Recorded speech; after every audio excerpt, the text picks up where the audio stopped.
गजेंद्र मोक्ष की कथा, समुद्र मंथन और वामन भगवान की कथा। ये कथा हम कल श्रवण कर चुके हैं। सुखदेव जी कहते हैं कि राजन, अब मैं तुम्हें संक्षिप्त राम कथा सुनाता हूं। राजा परीक्षित ने कहा, गुरुदेव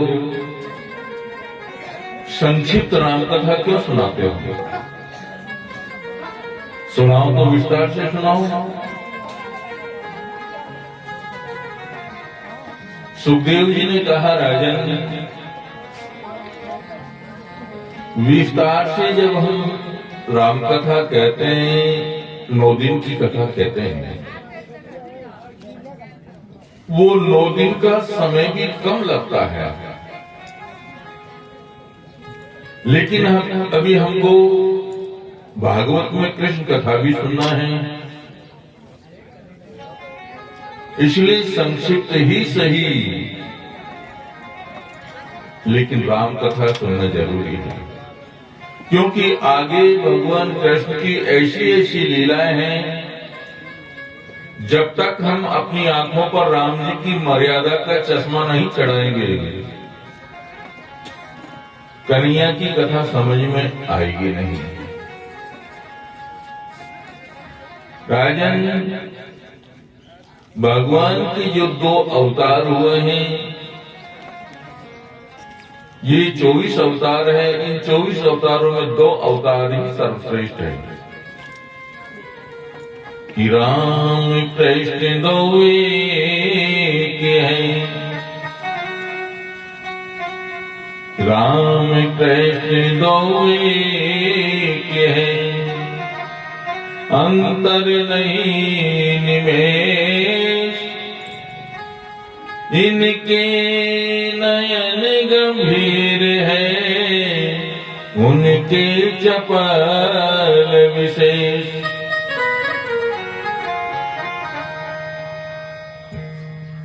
चौबीस अवतारों में 2 अवतार ही भगवान के सर्वश्रेष्ठ है, राम अवतार और कृष्ण अवतार। ये 2 अवतार में भगवान जन्म से ही लीला करते हैं, और जो भी अवतार भगवान के हुए हैं, जिस काम के लिए आए तुरंत प्रकट हुए, वो काम किया तुरंत चले गए। लेकिन 2 अवतार में भगवान पूरी लीला करते हैं, इसमें 2 अवतार सर्वश्रेष्ठ है भगवान के।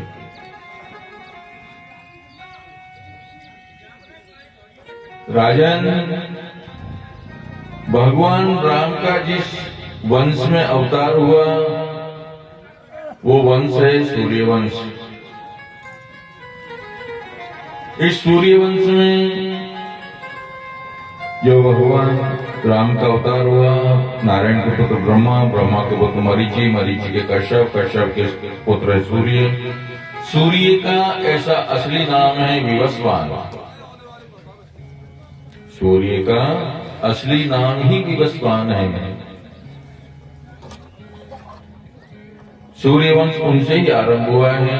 विवस्वान के द्वारा जो पुत्र उत्पन्न हुआ उसे हम वैवस्वत मनु कहते हैं। ये वैवस्वत मनु महाराज के पुत्र सुदुम्न हुए, जो भगवान शंकर के आश्रम पर गलती से जाने के कारण स्त्री बन गए। अब स्त्री बने हैं तो लोक लज्जा के डर से इन्होंने अपनी देह का ही त्याग कर दिया, यानी आत्महत्या कर ली। महाराज वैवस्वत मनु को बड़ी चिंता हुई। उनकी जो 10 पुत्र हैं, इनमें एक पुत्र का नाम है सरयाती। सरयाती महाराज के एक कन्या हुई, उस कन्या का नाम है सुकन्या। एक बार महाराज सरियाती अपनी बेटी सुकन्या को साथ में लेकर के शिकार खेलने के लिए वन में गए। उस वन में एक ऋषि की समाधि लगी हुई थी। समाधि लगाए हुए वर्षों वर्ष बीत गए थे, पूरे शरीर पर दीमक लग चुकी थी, केवल नेत्रों के स्थान पर ही 2 गड्ढे नजर आ रहे थे। सुकन्या ने खेल ही खेल में उन गड्ढों में जो कांटा चुभोया तो रक्त की धार चल पड़ी। महाराज सरियाती को जब इस बात का मालूम चला, सरियाती महाराज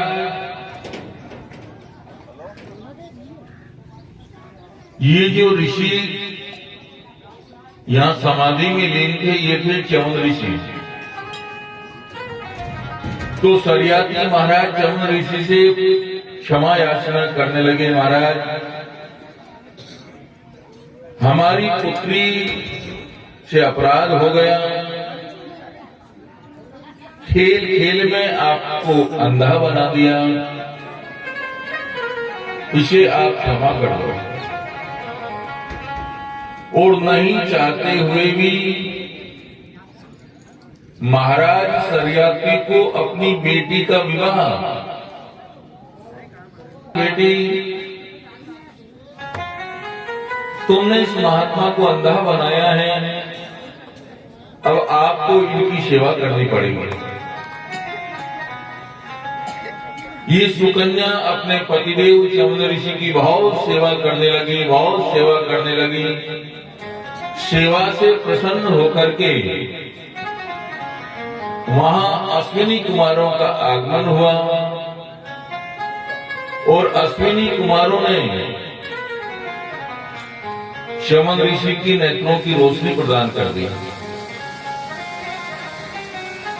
और जो च्यवन ऋषि वृद्ध हो गए थे, अश्विनी कुमारों ने उनको युवा अवस्था प्रदान कर दी, जवान बना दिया। अब ये सरियाती महाराज को जब मालूम चला कि मैं तो अपनी बेटी का विवाह एक वृद्ध महात्मा के साथ में करके आया था और ये हमारी बेटी किस जवान व्यक्ति के साथ घूम रही है।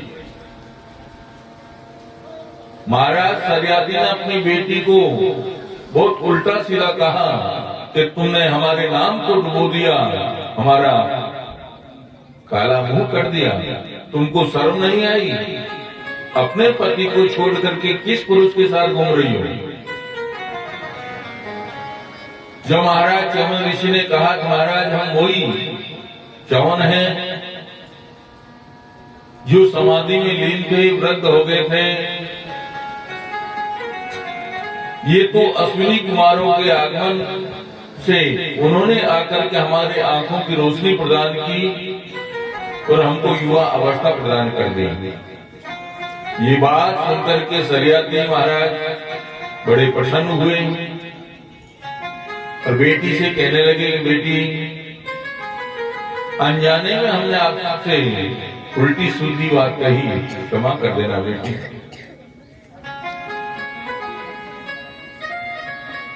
इसी सूर्यवंश में एक प्रतापी राजा हुए नभग के हुए नाभाग और नाभाग के हुए अम्बरीश। ये महाराज अम्बरीश भगवान के बहुत बड़े भक्त हैं।